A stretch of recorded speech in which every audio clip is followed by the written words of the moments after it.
This is WRUULP, Savannah, Georgia, 107.5 FM, WRUU.org. We are Savannah Soundings, community radio with global soul.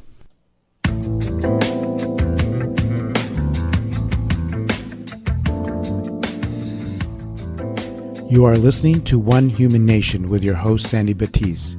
This program will be talking about race and race relations in your community and nationally. Our goal is to be open, honest, and productive.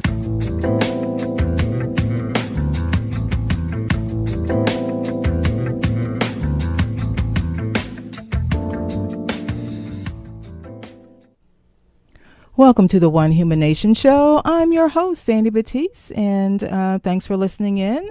And if this is the first time for you to tune in to the One Human Nation Show, this is where we have open, honest, and productive dialogues about race and racism in this country, which can be a very difficult topic to talk about and to even figure out where to start, because it's just part of our DNA. If you've been born and raised in the United States of America, it's just part of the way we operate, the way that we interface with each other. It's part of our systems, good or bad. And when we talk about systemic racism in our institutions like law enforcement or our school systems and healthcare systems, it can be overwhelming. So hopefully we can break down and unpack some of these pieces to be manageable as we continue upon what I call the race reconciliation journey that this country needs for healing. So before we start today's show, keep in mind that the viewpoints expressed in the following program are not necessarily those of WRUU, its license holder, or its staff. So I thought for today's show, every week there is just a wealth of things that go on, and it's not so much, for me to try to figure out, what are we going to do on this week's show? It's more of, okay, it's an hour and there's a break for announcements and to really get time to absorb and unpack information. There's, believe it or not, a limited amount of time. So as I thought about today's show, I was kind of revisiting what the One Human Nation show is all about. And there's a certain process for reconciliation to occur that we've talked about. And keep in mind, you can get additional information also from the website, onehumannation.info. That's kind of the follow-along resource for the show, as well as we do have a Facebook page for One Human Nation. So if you think I'm kind of, you're not quite sure what I'm talking about or what is she referring to, please be sure to connect with the onehumannation.info website. So as I was thinking about where we are, especially where I am in this process of going through reconciliation and healing, we focus on the fact that we have to start with the truth, and it's the truth of our history as a country, as well as our individual history. So I'm just going to throw a question out there for you to kind of reflect on as we go through this show, and that is, when was the first time you were aware of such a thing called race? How did that impact you individually? It could have been good or bad, or, this is also, the show is not about judgment. It's about, starting to look at and have that inner reflection also. So when was the first time that you came to realize that there was such a thing as race and racism? Specifically race, when you heard something or saw something, when was the first time? Because we have to start looking at our truth and learning the truth about our mutual history. And it's always interesting when it is Black History Month, because it's like, well, for me, every day is Black History.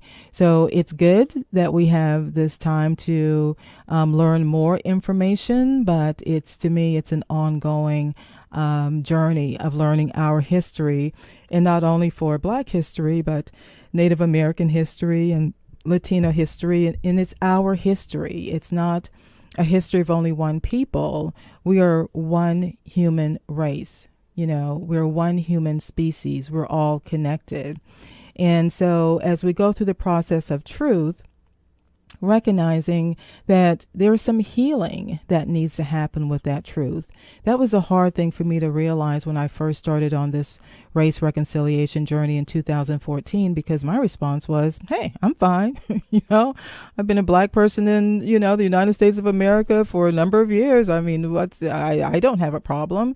But we all have issues, and that's what's beneath the surface. It's those things that we don't always acknowledge, but we have to start stirring the pot.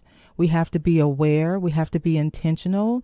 And this particular show is going to focus on some of the process and some techniques and tools that we can use when we are confronted with a racial situation. So think in terms of truth, healing, reconciliation, and I've kind of added another component, resistance. And this is based on what's going on with a lot of the youth in the country now, where they're resisting the status quo and saying, you know what, we're not going to put up with it anymore about gun control. We're going to be able to vote, and some of them will be able to vote this year, and they're using their power.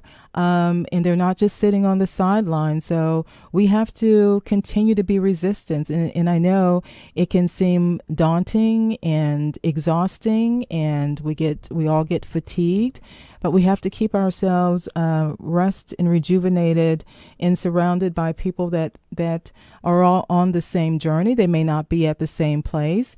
And we have to also take care of ourselves. So one of the things that is come to my attention this week, and this is due to it being Black History Month, and this is an event, our historical time in Savannah from March 2nd and 3rd of 1857. The year 1857, what was significant on March 2nd, and it went on for 2 days, 3rd, and this is about one of the largest slave auctions in the country that occurred right here in Savannah. So they refer to this as the weeping time, and I encourage you to learn more about it, because I'm just going to give you a brief summary of what happened with the auction of these slaves. And so it actually was two brothers in the Butler family, Pierce Butler and John Butler. And I didn't really know until I started researching this that between the Butler family, they actually had 900 slaves. And what happened was the slaves were divided. Half went to John, half went to Pierce. And the ones that went with Pierce, 20 would remain on the Butler plantation, Butler property, but the remaining 429 men, women, and children were sold at auction. And it rained, and Georgia, when it rains, it pours. It rained for those 2 days, and so it became known as the weeping time.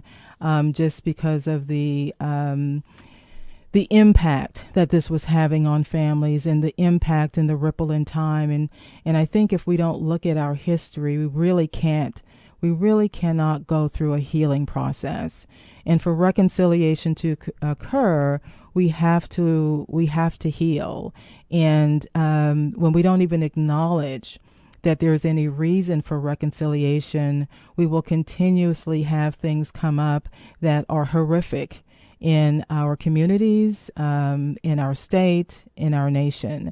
And so we have to start addressing it. And the best way to do it is to start on the individual level and start taking a look around your community, your neighborhood, and your history. And that's one of the reasons I love being back in Savannah, which is my home, as some of you know that have listened to the show. I was born and raised here and moved away for about 30 years and moved back in 2016. And I always visited because my family was here. And so it's good to be home. But there's some work we need to do in our community for reconciliation.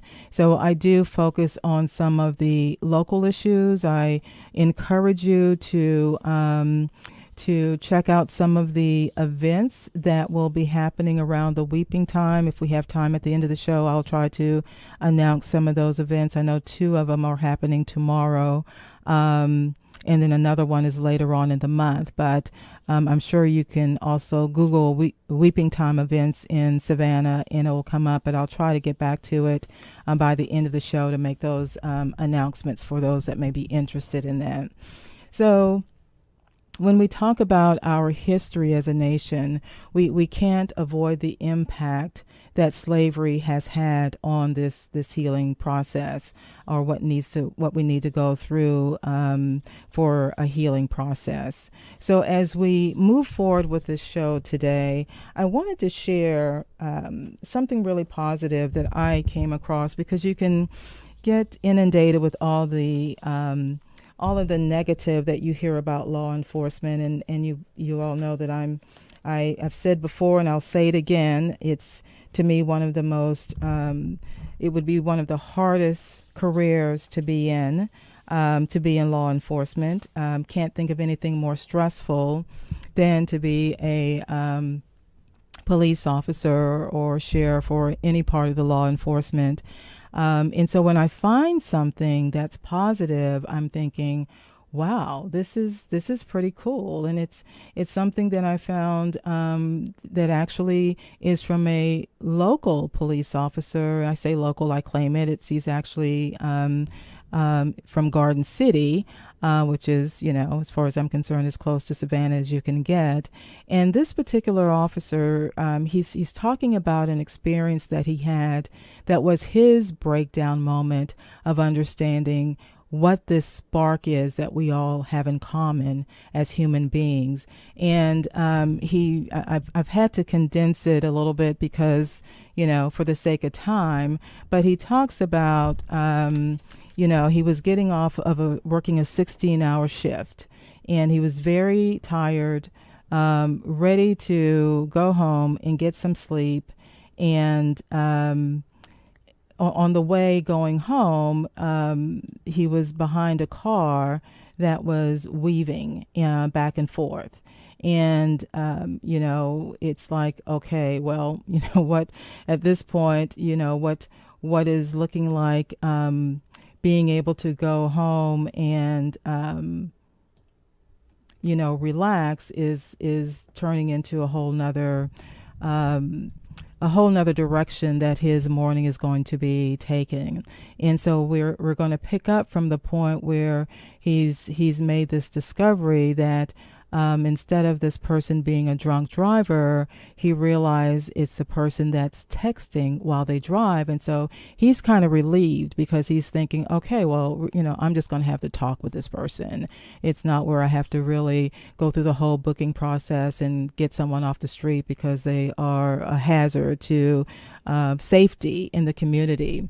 So let's take a listen to this police officer from our local area in Savannah. And this is kind of a prime example of the reconciliation, that moment of realizing what needs to happen for reconciliation on an individual, personal level. So I cut the blue lights on and pulled this car over. When I walked up to the window, what I saw would forever change my life, and it would touch me in ways that I didn't know were possible. When I walked up the window that morning, I came face to face with a 18-year-old African American, a kid, a teenager.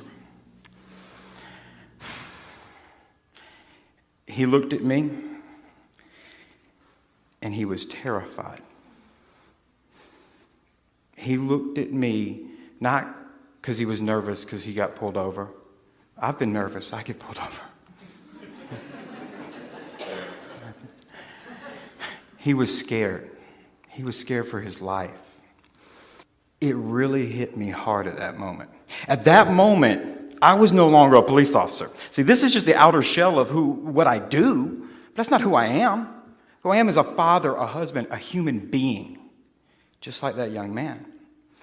And I sat there and I watched him with his hands in the air, surrendering when I asked him nothing.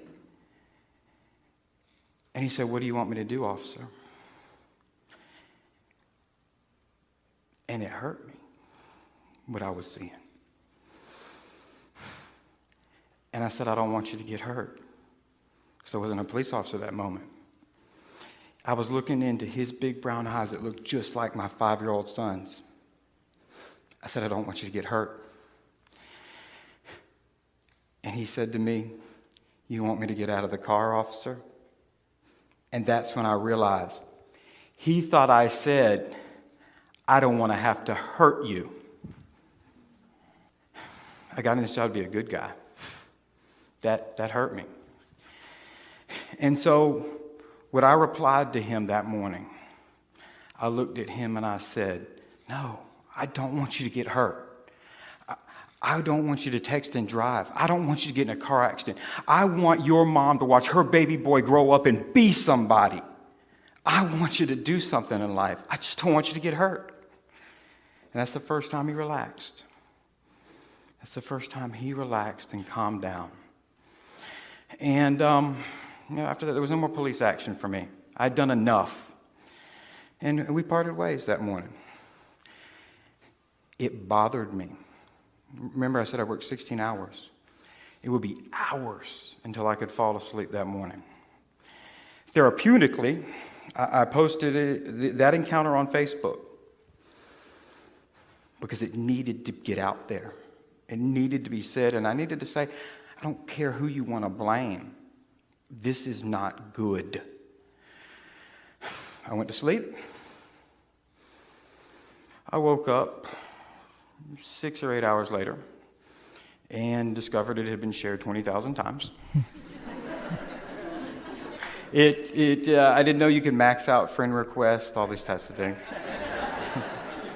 Ultimately, that Facebook post would be shared 400 million times around the world.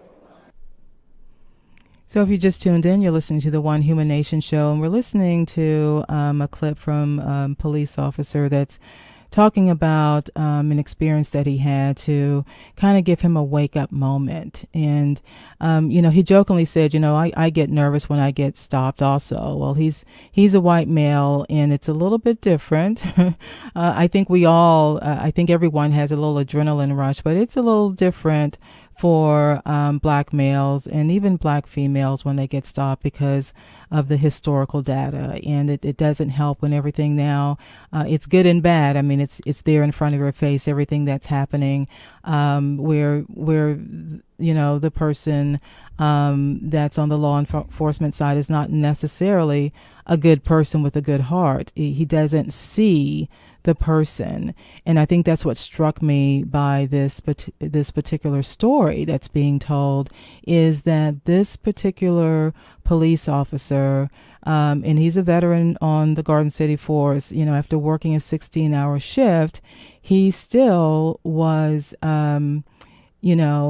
alert enough, aware enough, awake enough to see this young African-American male as a person. So we're going to listen to the second part of what this experience, how it impacted his life, and some things that he's done to address this issue of healing that we need to go through as we address the issue of race in our city, in our state, and in our country. But I want to tell you the most important thing that I saw that morning. And that was when I looked in that young man's eyes, who was terrified. I saw something that we have all forgot. I'm calling you all out on it because we forgot it. There's something inside all of us. Call it whatever you want. There's something inside all of us, that spark, that thing that animates us, that brings us to life. That is deeper than what we see outside of each other. It what makes us different from every other species on this entire planet. And it is the same. It's life. And it's the ability to have conversations like we're having now. And so we talk about bridges. Let's talk about bridges. That's how you breach a gap when you have conflict, right? We got to get to the other side. Well, I want everybody in this audience and everybody who sees this to know, when it comes to the bridge and getting along with people and resolving conflict, we do not have to build it. It exists. We already have the connection. So the challenge is for all of us, I include myself in this with every one of you, because I want this to be all of us. Be willing to cross that bridge. Have the courage to cross that bridge. And I don't mean you have to run across the whole thing. Be willing to at least meet people halfway. And remember that we truly all share something. And so my challenge to everyone, courage, willingness, and look at each other. I don't care what's on the outside of each other. Look at each other and look for that spark. And I promise you, enough of us do that and we spread that, we can solve a whole lot of problems. So you've been listening to the One Human Nation show. Isn't that an awesome story, testimony from a police officer that's, not directly in Savannah, but that's the kind of spirit that we need to have in law enforcement. And I mention that because the city of Savannah is going through a transition process and selecting a new chief of police. And there's already been a good foundation set with the previous police chief that was there for like 3 years that kind of set a new culture in the city of Savannah. And it's critical. I've talked to you before about there are certain positions that we really need to be aware and awake of who is serving in these positions, and do they really understand the community that they're serving in? Are they really awake to what we are, not only in Savannah, but, since I live in Savannah, I'm concerned for Savannah, to really understand what it takes to be in some of these roles and to look at it through the lens of reconciliation. And it's not about judgment, and it's not in thinking in terms of, well, all of that stuff happened a long time ago and everybody should just get over it. That's not going to resolve the problem. If it was that simple, we wouldn't be having this conversation. So as we continue with the show, I want to share. We're going to start unpacking the other focus of the show, which this particular program, I should say, on how to resolve racially stressful situations. And this particular, there's a couple of clips we're going to listen to from the same person, not the same person from this previous clip. This is a new person. He's actually a psychologist, and I'm looking for his actual name. So, I love myself some YouTube and TED Talks, and this was one that I thought, wow, this is some really good information. His name is Howard C. Stevenson. He's a psychologist, and he shares some insight on some techniques that he uses with an initiative that he's involved with racial equity. And what's very unique about what we're going to listen to over him telling his story is also his interaction that he shared with his son. And you can actually hear his son's voice, his son is like 8 years old. So it's very interesting when, you can actually find these stories that are so relevant in how do we have these conversations? How do you talk to your kids and not be taken by surprise when something comes up? What should you do and what should you be prepared to say? So let's start with a little introduction as he starts off in sharing his story. Again, this is from Howard C. Stevenson, and he is a psychologist.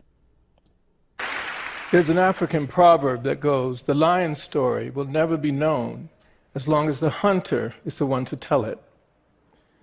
More than a racial conversation, we need a racial literacy to decode the politics of racial threat in America.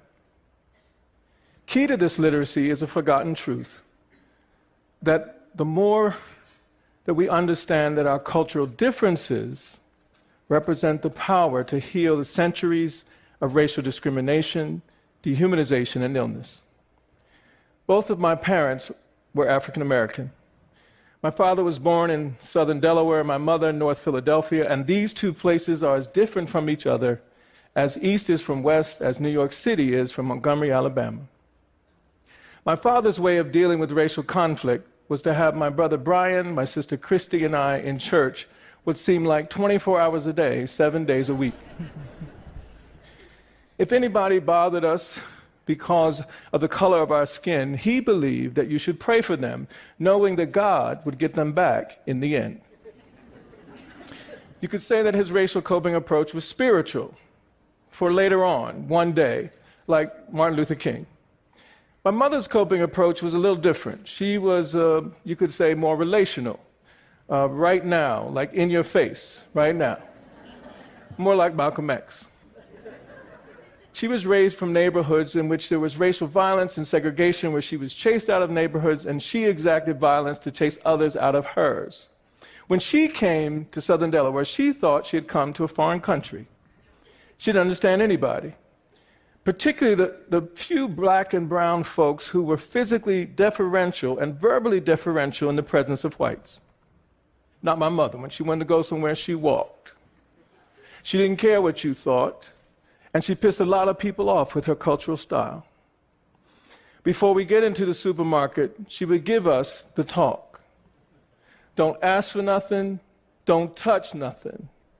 Do you understand what I'm saying to you? I don't care if all the other children are climbing the walls. They're not my children. Do you understand what I'm saying to you? In three-part harmony. Yes, Mom. Before we'd get into the supermarket, that talk was all we needed. Now, how many of you ever got that talk? How many of you ever give that talk? How many of you ever give that talk today? My mother didn't give us the talk because she was worried about money or reputation or us misbehaving. We never misbehaved. We're too scared. We were in church 24 hours a day, 7 days a week. She gave us that talk to remind us that some people in the world would interpret us as misbehaving just by being black. Not every parent has to worry about their children being misjudged because of the color of their skin just by breathing. So we get into the supermarket, and people look at us, stare at us as if we just stole something. Every now and then a salesperson would do something or say something because they were pissed with our cultural style, and it would usually happen at the conveyor belt. And the worst thing they could do was to throw our food into the bag. And when that happened, it was on. My mother began to tell them who they were, who their family was, where to go, how fast to get there. If you haven't been cursed out by my mother, you haven't lived. The person would be on the floor, writhing in utter decay and decomposition, whimpering in a pool of racial shame. Now, both my parents were Christians. The difference is my father prayed before a racial conflict, and my mother prayed after. You've been listening to Howard C. Stevenson. He's a psychologist on how to resolve racially stressful situations. So that was kind of an introduction to give you some of his background and how he grew up and the differences in the parenting styles, for want of a better way to describe that. I can't believe we're at the 5:30 time, so it's time to make some announcements, and that's what we're going to do, and then we'll continue listening and learning more about how to resolve racially stressful situations with Howard C. Stevenson. This portion of WRUU LP Savannah Soundings programming is made possible by a grant from Brighter Day Natural Foods, offering produce, vitamins, and supplements, and a deli and juice bar. Brighter Day is located at 1102 Bull Street at the south end of Forsyth Park. More information available at 912-236-4703 or brighterdayfoods.com. The Coffee Bluff Marine Rescue Squadron will present its annual barbecue dinner on Saturday, April 7th from 10 a.m. to 6 p.m. at the end of White Bluff Road on the Forest River. The dinner benefits the squadron, a non-profit marine search and rescue operation that devotes hundreds of hours annually on search and rescue missions for stranded boaters, supports local authorities in drowning victim searches, and promotes boating safety education. For more information, call Marianne at 912-224-4869 or Scott at 912-509-4922. If you just tuned in, you're listening to WRUU LP Savannah, Georgia, 107.5 FM, WRUU.org. We are Savannah Soundings, community radio with global soul. WRUU brings you the most diverse and passionate local radio programming on the air in Savannah. This all-volunteer and nonprofit community radio station accepts no money from any form of government. Our diversity and independence is made possible only through the generous financial support of listeners like you. We rely on your annual and ongoing monthly contributions to cover the many costs associated with bringing you our broadcast and web programming. If you are a contributor, thank you. If you are not yet a contributor, please show your appreciation of the role WRUU plays in your life by becoming a contributor in any amount. You can donate quickly and easily by credit card or check. Just find the donate and subscribe links at WRUU.org. Thanks for listening to and supporting WRUU. So you're listening to the One Human Nation show, and we're going to continue with unpacking this information that's being shared by Howard C. Stevenson, a psychologist, who's going to be really getting into how to resolve racially stressful situations. So let's continue taking a listen. There's a time, if you use both of their strategies, if you use them in the right time, in the right way, but it's never a time. Right? There's a time for conciliation, there's a time for confrontation, but it's never a time to freeze up like a deer in the headlights, and it's never a time to lash out in heedless, thoughtless anger. The lesson in this is that when it comes to racial relations, sometimes we got to know how to pray, think through, process, prepare, and other times we got to know how to push, how to do something. And I'm afraid that neither of these two skills, preparing, pushing, are prevalent in our society today. If you look at the neuroscience research, which says that when we are racially threatened, our brains go on lockdown and we dehumanize black and brown people. Our brains imagine that children and adults are older than they really are, larger than they really are, and closer than they really are. When we're at our worst, we convince ourselves that they don't deserve affection or protection. At the Racial Empowerment Collaborative, we know that some of the most scariest moments are racial encounters, some of the most scariest moments that people will ever face. If you look at the police encounters that have led to some wrongful deaths of mostly Native Americans and African Americans in this country, they've lasted about 2 minutes. Within 60 seconds, our brains go on lockdown, and when we're unprepared, we overreact. At best, we shut down. At worst, we shoot first and ask no questions.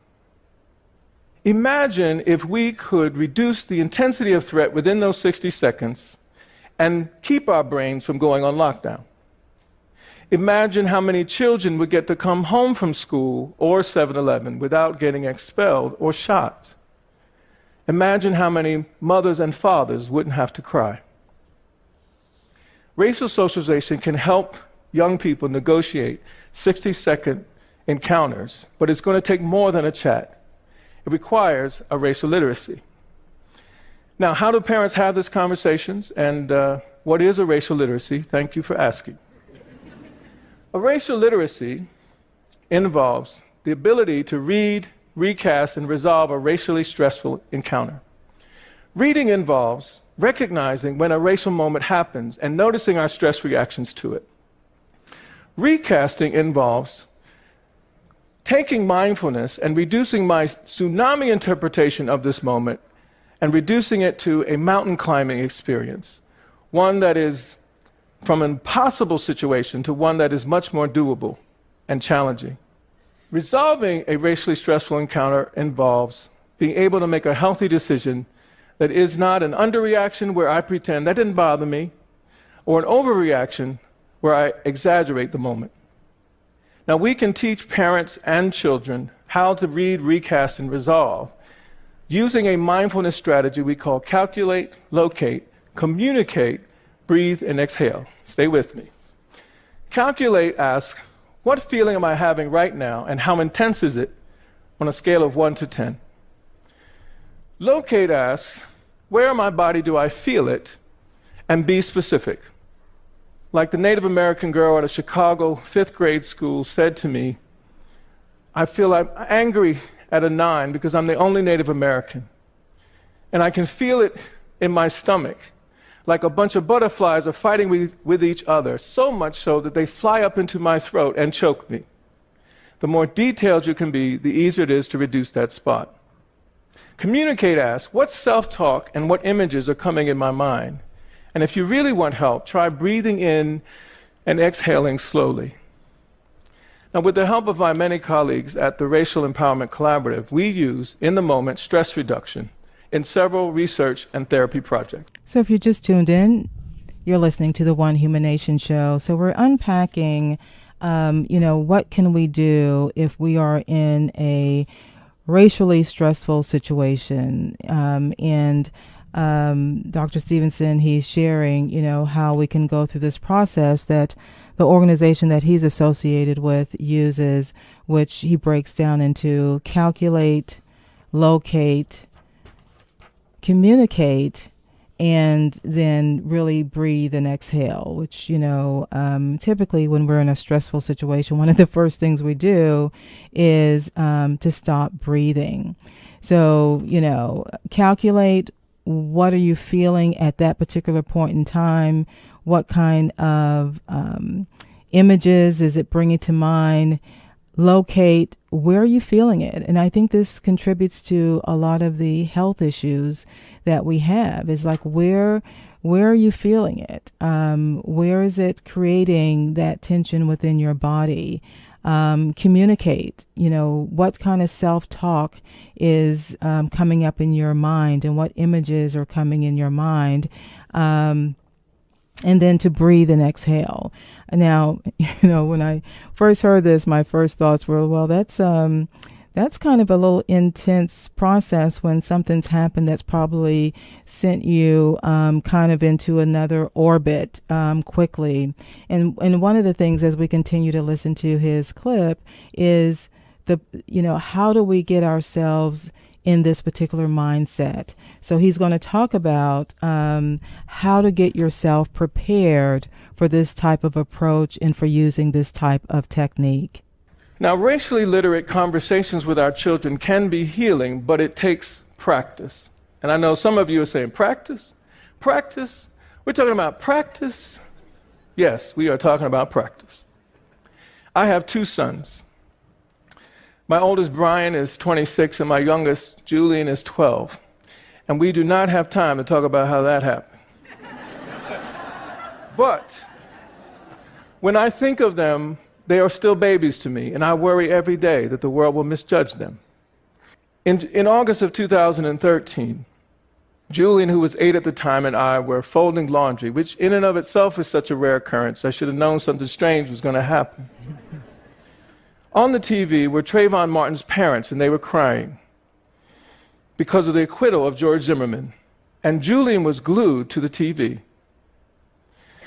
He had 1,000 questions, and I was not prepared. He wanted to know why. Why would a grown man stalk and hunt down and kill an unarmed 17-year-old boy?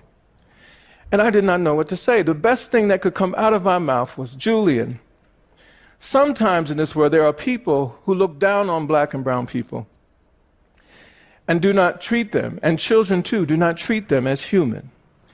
He interpreted the whole situation as sad. It's saying that we don't care, you're not our kind. Yes. It's like we're better than you, and there's nothing you can do about that. And if you scare me or something like that, I will shoot you because I'm scared of you. Exactly. But if somebody's it's not the same stalking for you, everyone else. it's not always the same. No, you gotta be careful. Yeah, because people can disrespect you. Exactly. And, I'm gonna think that you don't look like you're. It's like they're saying that you don't look right, so I guess I have the right to disrespect you. Yeah, and that's what we call that racism.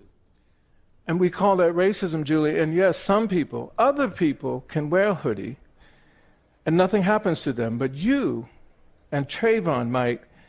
And that's why Daddy wants you to be safe. And that's why. So you mean like when you said other people, you mean like if Trayvon was a white, that he wouldn't be disrespected like. Yes, Julian, Daddy meant white people when I said other people, all right? So there was a way in which I was so awkward in the beginning, but once I started getting my rhythm and my groove, I started talking about stereotypes and issues of discrimination, and just when I was getting my groove on, Julian interrupted me. Dangerous, or you're a criminal because you're black and you're a child or boy, that is wrong. It doesn't matter who does it. And Dad, I need to stop you there. What? So remember when we were...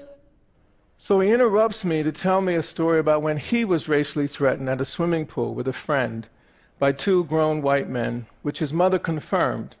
And I felt happy that he was able to talk about it, felt like he was getting it. We moved from the sadness of Trayvon's parents and started talking about George Zimmerman's parents, which I read in a magazine, condoned the stalking of Trayvon. And Julian's reaction to me was priceless. It made me feel like he was getting it. What did they say about him? Well, I think they basically felt that he was justified to follow and What stalk. Yeah, I think that's wrong. I think That's wrong. one of it. So they're saying he has the right to follow a black kid, get in a fight with him and shoot him? As Julian was getting it, I started to lose it. Because in my mind's eye, I was thinking, what if my Julian or Brian was Trayvon? I calculated my anger at a 10. I located my right leg was shaking uncontrollably like I was running. And in my mind's eye, I could see somebody chasing Julian, and I was chasing them. And the only thing that could come out of my mouth was, if anybody tries to bother my child. So we're listening to the One Human Nation show, and we're unpacking this TED Talk from a father as well as a psychologist, and him having to really deal with how to have these intense conversations. And at the time, his youngest son was 8 years old. And, I think if he could have avoided it to have the conversation, he would have, but it was one of those situations. It's there, it's in front of your face. What do you need to do to really unpack that situation in a way that your emotions are not taking over, and you can actually have a meaningful conversation that to give some skill sets or some techniques, some tools for your children to process this. So I do want to say that this particular TED Talk, this particular gentleman is really trying to give tips to parents on having conversations with their children, as well as he works a lot with educators and also in how to have these difficult conversations. So let's continue to take a listen to how this conversation continues. If anybody tries to bother my child, What happened? well, they better run. Because what? I'm gonna get them. See? I'm gonna get them. Really? Oh yeah. Well, then they're gonna get you because they might have weapons. Well, or you know something. what? I'm gonna call police too, like I should. But I feel like I want to get them. But you can't. You're right. You can't just. You can't just go chasing people. They can be armed. Yeah, you're right. You're Yeah, right. they can you're be right. armed. Yeah, you're right. I feel like I want Plus, to they chase can be them in an though. army or something. I know. I feel like I want to go get They them. can Messing be. with my son. I don't like that. Mm, But you're right. You got to be careful, and you gotta be careful because you never know what some crazy people will think about you.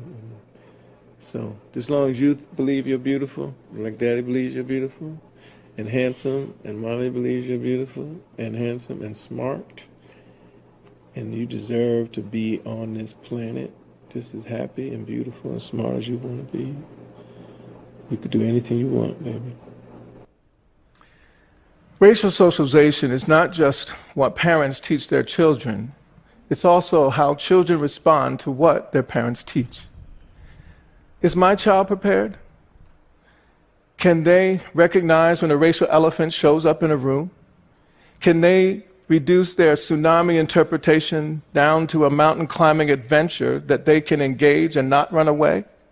Can they make a health and just decision in 60 seconds? Can I? Can you? Yes, we can. We can build healthier relationships around race if we learn to calculate, locate, communicate, breathe, and exhale in the middle of our most threatening moments when we come face to face with our lesser selves. If you take the centuries of racial rage that boils up in all of our bodies, minds, and souls, and anything that affects our bodies, minds, and souls affects our health, we could probably use gun control for our hearts. I just want what all parents want for their children when we're not around: affection and protection. When police and teachers see my children, I want them to imagine their own. Because I believe if you see our children as your children, you won't shoot them. With racial literacy and, yes, practice, we can decode the racial trauma from our stories, and our healing will come in the telling. But we must never forget that our cultural differences are full of affection and protection. And remember always that the lion's story will never be known as long as the hunter is the one to tell it. So you're listening to the One Human Nation show, and for the sake of time, I do want to get this last clip in from Dr. Stevenson. So I'll do a little bit more unpacking on it after we listen to this last clip from him, which kind of gives some examples of how they are implementing some strategies in his community. Now, with the help of my many colleagues at the Racial Empowerment Collaborative, we use, in the moment, stress reduction in several research and therapy projects. One project is where we use basketball to help youth manage their emotions during 60-second eruptions on the court. Another project, with the help of my colleagues Loretta and John Jamont, we leverage the cultural style of African-American barbershops, where we train black barbers to be health educators in two areas. One, to safely reduce the sexual risk in their partner relationships, and the other, to stop retaliation violence. The cool part is the barbers use their cultural style to deliver this health education to 18 to 24-year-old men while they're cutting their hair. Another project is where we teach teachers how to read, recast, and resolve stressful moments in the classroom. And a final project in which we teach parents and students and their children separately to understand their racial traumas before we bring them together to problem solve daily microaggressions. So that is, some, I think, valuable information for us to try to process and hold on to, make some notes on, and be intentional about how how can we use that in day-to-day situations that we may find ourselves in? Do we have the opportunity to introduce this technique into groups and organizations that we're participating in? Because it's obvious that our youth need some coping skills. And I'm specifically talking about some of the experiences of what I've seen demonstrated in Savannah. It's this whole lack of ability to process information and communicate, and this anger that erupts. And if you want to get more information about that anger, I've mentioned a book before from Dr. Joy DeGruy, and I'm not, if you go through the onehumanation.info website, you'll actually see what show that we'll have some more information from her and some of her talks as she talks about this anger.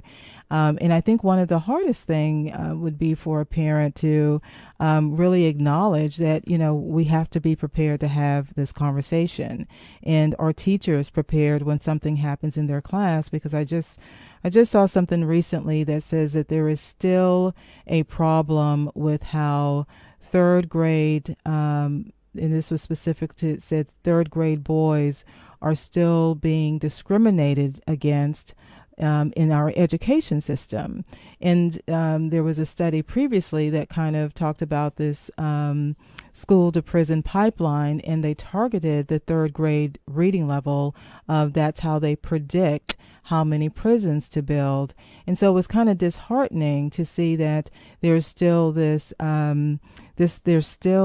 where we don't see that child. We don't see that child as a human being, as a person, because we have our internal biases, and it doesn't matter whether the teacher is black or white. Either one can have their biases, or whether they're Latino or Asian. We all have internal biases, but there are situations where it's detrimental in our actions that we're taking, especially when we can influence the outcomes for the other party, especially when it's our children. So I do have I can't believe how quickly time is going. I do want to direct trying to figure out which one I'm going to do. Okay, so for the sake of time, I do want to give you some dates in reference to the weeping time. On March 2nd, which is tomorrow, there is going to be a commemoration at the historical marker that's there on Augusta Avenue, and that's at 9 a.m., 9 to 11, March 2nd. There's also an event at 6 p.m. tomorrow at Johnson Square, where the names are going to be read, and it's a very healing event that's going to be done then. And then on March 22nd, there's a lecture, and I'm still going to refer to it as the Armstrong Atlantic University, which is now, part of the Georgia Southern campus. That's on March 22nd, and I apologize, I don't have the time for that, but I just wanted to get those dates out to you as we come to finishing up the show. I will take a quick minute. I may revisit this again next week.